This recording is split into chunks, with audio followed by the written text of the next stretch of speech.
Mes atvažiavom pas Vidą Mačiulį į laidą Krepšinio pasaulyje ir pristatėm kalendorių. Ne, nepapuolėte. Į mano kadrą. Mano kadrų nėra. Ką tik pasifilmavom šalia Gūtės. Vidai, kaip jums kalendorius? Taip dabar trukdom, daro užsklandas laidai. Kalendorius nuostabus, bet neturiu laiko peržvelgti kaip tikrieji krepšinio fanai, kurie nusipirkę, vartys, žiūrės, džiaugsis.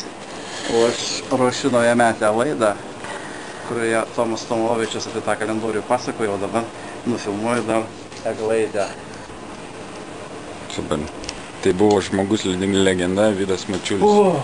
Visiems tiek energijos, kiek turi Vidas. Iš tikrųjų, mums visiems galima padalinti dar daug kam užtekti jūsų energijos. Iš kur ta paslaptis, sakykit, ką vartojat? Vartoju krepšinį. Aš esu su krepšininkais, kurie Garastas, Vladas, Lietuvos krepšinio federacijos prezidentas, mano laidoj pasakė, kad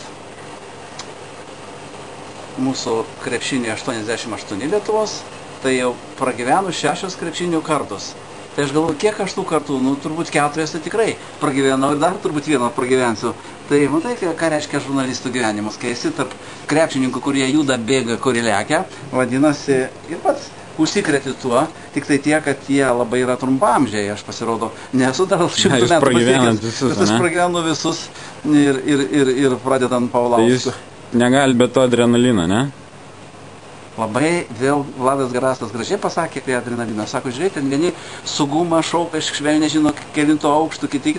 Sako, reikia padirbs krepšinio trenerio, tai bus per metus tiek adrenalino. Tas pats ir televizijos žurnalistui. Aš, pavyzdžiui, dabar nieko nebijau. Galiu eiti su kuo noriu daryti interviu, kadangi tiesioginės laidas aš nebepamenu, kiek aš 10 metų vedžiau.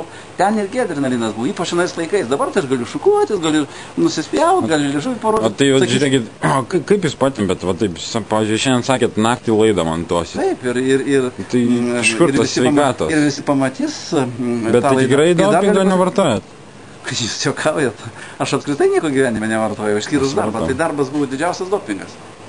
Čia nėra ką kalbėti. O dabar naujametiniai sveikinimai greitai, nes šitą muilinę nusėstoja. Fanam, krepšinio fanam. Tegul būna vėl po 72 metų Lietuvos vyrų krepšinio rinktiniai auksas čia iškovotas Kaune, nes pirmasis 39 metais, gegužės mėnesį, buvo Kauno sporto halėje, o trečiasis, kadangi Stokholmas dar po to buvo, o trečiasis bus, kur trečiasis, 37 buvo, Kaune tik tai antrasis bus, iš viso bus 4 medalis Žalgirio, čia arenoje daug dievė, kad sulauktume mes tų pergalių, nes ką gali žinot, jeigu pasaulio čempionate gerai sekėsi, tai nereiškia, kad bus puiku ir čia, bet aš to noriu ir tikiu ir tada man vėl bus įkvėpimas. Jeigu ne viskas, tikrai tada padedu tašką. Klausau. Visi mes girdėjom iš daugelio krepšininkų tą legendinę frazę krepšinio pasaulyje, bet iš jūsų niekas turbūt negirdėjo. Ar girdėjo? Gal jūs iš mano lūpų? Jo, gal galime išgirsti? Girdėjo LNK porą kartų, bet aš visada sakau, kad tai turi daryti. Julius Siurbis, jis dabar laidoje sekmadienį ir pasakyti, pasirodo, aš buvau paprašęs, kad man tokia šaukinė jisai sukurtų.